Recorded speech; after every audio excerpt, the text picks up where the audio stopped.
What is going on, guys? It's your boy K-Mac here, and it is time for another one of those cartoon conspiracy theories. I have been getting so many messages, so many, direct messages, YouTube messages, messages on my gamer tag, people begging and begging and begging for more cartoon conspiracies.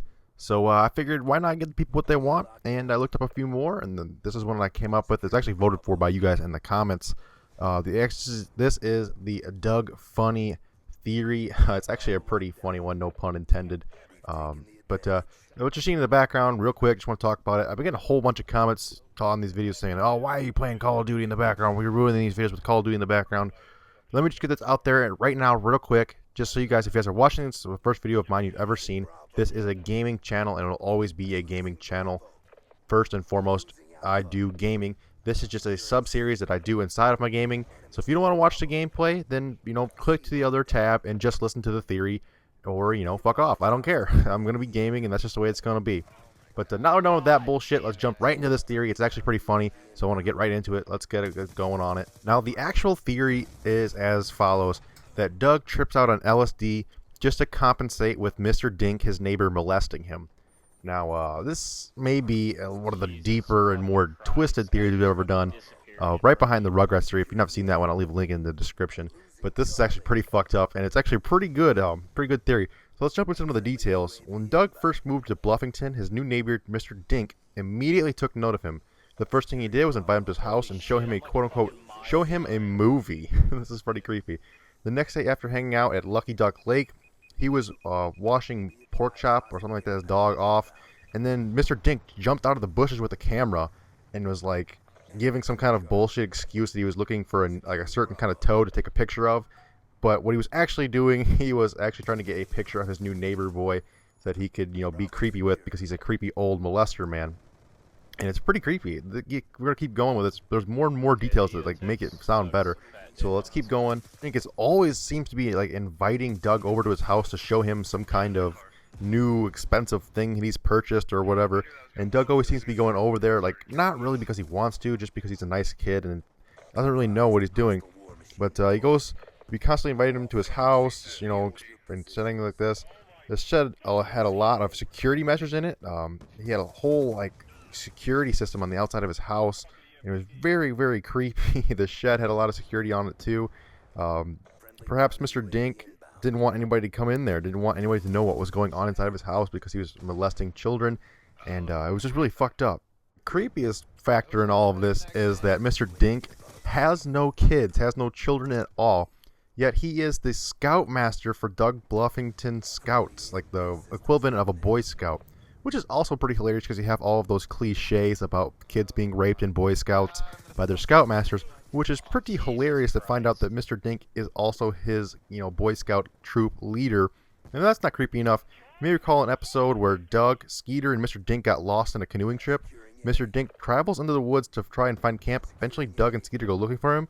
But when they find him, he's completely naked in a tree looking down at them. And says, quote, "Sorry, boys, I must have lost my pants." How is this not the creepiest thing ever to them? They just go tell their parents.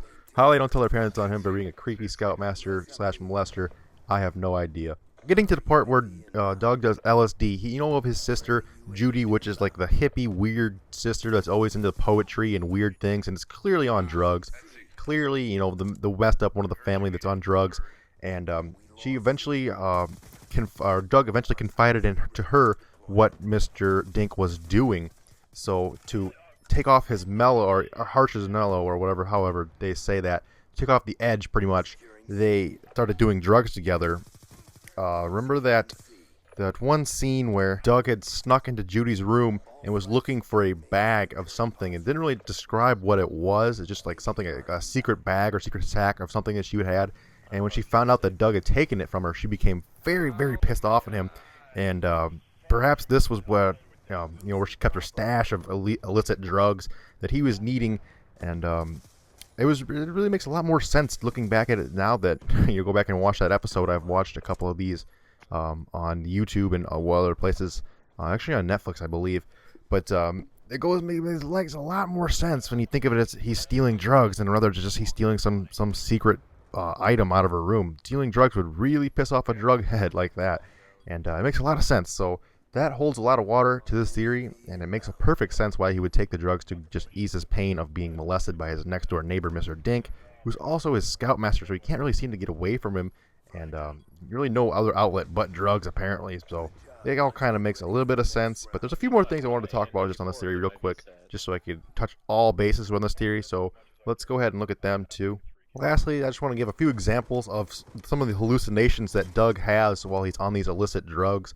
There's one episode where Doug gets his new quote-unquote super pretendo. They like to play on words like that. They do a lot of things like that in their shows, like the Beats and Beatles. So it's pretty funny. Killer Tofu, good song by the way. But his first hallucination is when he is in space, and suddenly he's in a classroom with Miss Wingo, and she says, "Doug, what are you doing?" And he has absolutely no idea what just happened. And Rodder's like, "What the fuck are you looking at, Doug?" And then he becomes suddenly pixelated, and like it starts going this weird, trippy like colors, and it starts like spinning a little bit, and it's just, if you look back at it in the way that you look at it when you know he's on drugs, it makes way more sense than when he was just like sitting there, spacing out and having a daydream.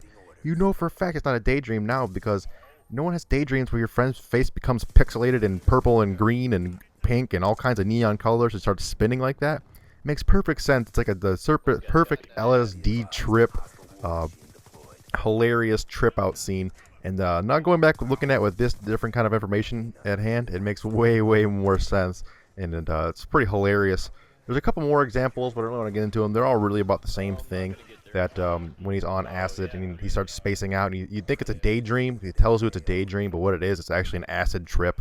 And by daydream, they're pretty much just substituting that word for acid trip, because the cartoon is for children. However, I'm finding that most of these cartoons in my childhood were based on hilarious LSD trips or some form of drug abuse and some form of this or that that's illegal. And it's actually pretty goddamn hilarious to find out how many of these shows are based around hilarious fucking things like that. And can never get enough of these theories. Probably make a few more of these theories. I just found a whole bunch more of them. So if you guys can go ahead and like this video and subscribe, it'd be very much appreciated. It's pretty much all for this theory, but like I just said, if you want to see more of these, the best way to do it is to subscribe. They'll be posted in your box, your sub box, weekly. I probably get one out every week. But as you see here, I'm just dicking around with the rest of this game, and it is coming to an end, guys. So that is it, guys. Hope you guys enjoyed. Leave a like I said, and game the fuck on. Until next time, peace out. Alright, thank you guys so much for watching this video. I really do appreciate it. And I know I'm beating a dead horse here, asking you guys to subscribe and like the video. But if you could take the time out of your day to take the 2 seconds, it would really help me out, and I'd really appreciate it. And like I said, subscribe for more of these, or check out some of my previous videos and series like this Pokemon Nuzlocke run I'm doing on Fire Red, or my other Call of Duty and Halo videos. Game the fuck on. Until next time, peace out.